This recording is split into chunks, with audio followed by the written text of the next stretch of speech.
Syria की रेगिस्तानी जमीन एक बार फिर खून से लाल हो चुकी है और इस बार ये हमला सिर्फ एक सैन्य घटना नहीं बल्कि पूरी वैश्विक राजनीति को झकझोर देने वाला संदेश है। जब इस्लामिक स्टेट यानी आईएस के एक सशस्त्र हमले में 2 अमेरिकी सैनिक और एक स्थानीय दोभाषिया मारे गए जबकि 3 अन्य अमेरिकी सैनिक गंभीर रूप से घायल हुए, ये हमला उस समय हुआ जब अमेरिकी और सीरियाई सुरक्षा बल पलमायरा के पास एक संयुक्त अभियान के दौरान स्थानीय नेताओं के साथ बैठक कर रहे थे।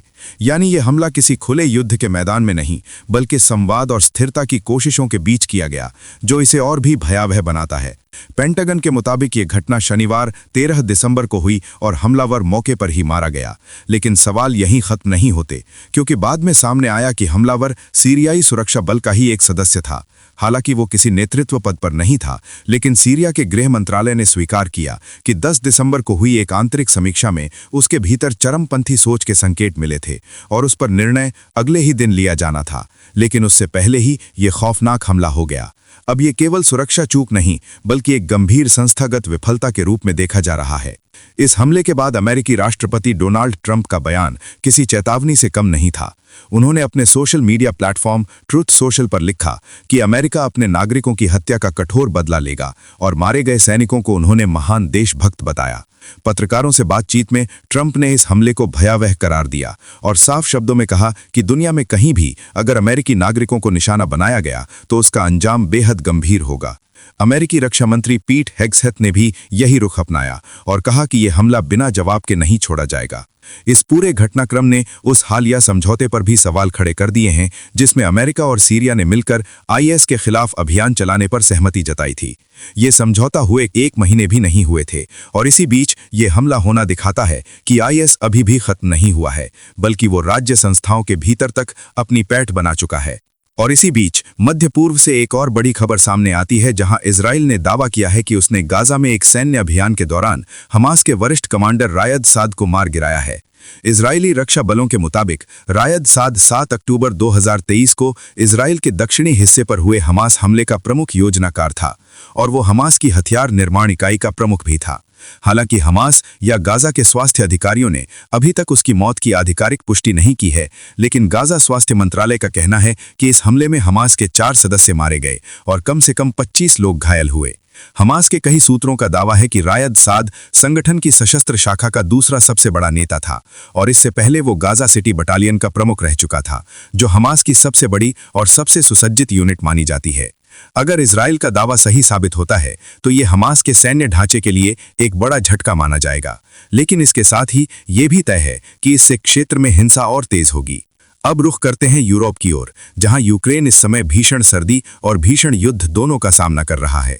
रूस ने रातों रात यूक्रेन के ऊर्जा और औद्योगिक ढांचे पर अब तक के सबसे बड़े हमलों में से एक को अंजाम दिया है। लगभग 500 ड्रोन और मिसाइलों से किए गए इस हमले में देश के 5 बड़े क्षेत्रों में भारी तबाही हुई है और 1 मिलियन से ज्यादा परिवार अंधेरे में डूब गए हैं। यूक्रेन के आंतरिक मामलों के मंत्री इहोर क्लाइमेंको के मुताबिक इस हमले में कम से कम 5 लोग घायल हुए हैं और आग बुझाने तथा बिजली बहाल करने का काम युद्ध स्तर पर चल रहा है। राष्ट्रपति वोलोदिमीर ज़ेलेंस्की ने कहा कि रूस ने 450 से ज्यादा ड्रोन और 30 से अधिक मिसाइलों का इस्तेमाल किया, जिनमें किंजाल हाइपरसोनिक मिसाइलें भी शामिल थीं, जिनका पता लगाना बेहद मुश्किल होता है क्योंकि वे उड़ान के दौरान दिशा बदल सकती हैं। इस हमले का असर इतना गंभीर था कि ज़ापोरिज्जिया परमाणु बिजली संयंत्र, जो फिलहाल बंद है लेकिन रिएक्टर को ठंडा रखने के लिए बिजली पर निर्भर है, उसने कुछ समय के लिए बाहरी बिजली आपूर्ति खो दी। हालांकि बाद में इसे बहाल कर लिया गया। अंतर्राष्ट्रीय परमाणु ऊर्जा एजेंसी ने इस स्थिति को बेहद चिंताजनक बताया है। उधर रूस के सारातोव क्षेत्र में भी ड्रोन हमले की खबर है, जहां एक आवासीय इमारत क्षतिग्रस्त हुई और 2 लोगों की मौत हो गई। इन सब के बीच अमेरिका युद्ध रोकने के लिए कूटनीतिक प्रयास तेज कर रहा है। राष्ट्रपति ट्रंप के विशेष दूत स्टीव विटकॉफ इस सप्ताहांत जर्मनी के बर्लिन जा रहे हैं, जहां वे यूक्रेन के राष्ट्रपति ज़ेलेंस्की और यूरोपीय नेताओं से मुलाकात करेंगे। रिपोर्ट्स के मुताबिक इस बैठक में ब्रिटेन के प्रधानमंत्री कीर स्टारमर, फ्रांस के राष्ट्रपति इमैनुअल मैक्रों और जर्मनी के चांसलर फ्रेडरिक मर्ज भी शामिल हो सकते हैं। अमेरिका चाहता है कि क्रिसमस से पहले किसी तरह युद्ध विराम या शांति समझौते पर सहमति बन जाए, लेकिन जमीनी हकीकत बताती है कि राह बेहद कठिन है। शांति प्रस्ताव का सबसे विवादास्पद मुद्दा यूक्रेन का पूर्वी क्षेत्र डोनबास है। कीव किसी भी अवैध रूप से कब्जाए गए क्षेत्र को रूस को देने के लिए तैयार नहीं है, जबकि मॉस्को साफ कह चुका है कि अगर यूक्रेनी सेना पीछे नहीं हटती तो वो पूरे डोनबास पर बलपूर्वक कब्जा कर लेगा। अमेरिका के प्रस्ताव में इन क्षेत्रों को विशेष आर्थिक क्षेत्र बनाने और वहां से यूक्रेनी सेना हटाने की बात कही गई है, लेकिन ज़ेलेंस्की ने सवाल उठाया है कि अगर रूस ने वादा तोड़ दिया तो उसे रोकने वाला कौन होगा। उन्होंने आशंका जताई कि रूसी सैनिक आम नागरिकों के वेश में वापस घुस सकते हैं। इसी प्रस्ताव में यूक्रेन को तेजी से यूरोपीय संघ में शामिल करने की बात भी कही गई है। रिपोर्ट्स के मुताबिक यूक्रेन 2027 तक ईयू का सदस्य बन सकता है, लेकिन अमेरिका की अंतिम सहमति अभी स्पष्ट नहीं है। इस बीच वैश्विक शक्ति संतुलन तेजी से बदल रहा है।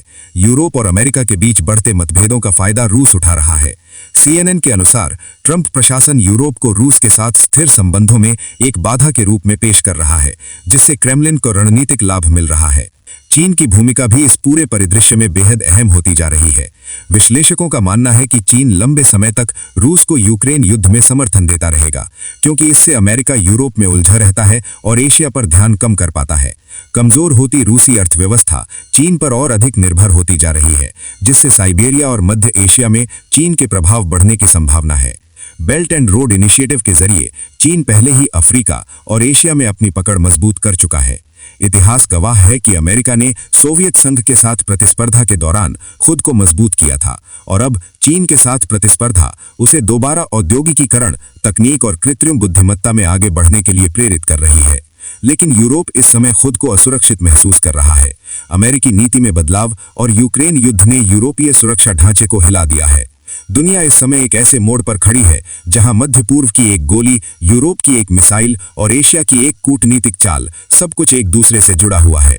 और यही वजह है कि आज की ये घटनाएं सिर्फ खबर नहीं है, बल्कि आने वाले कल की चेतावनी है।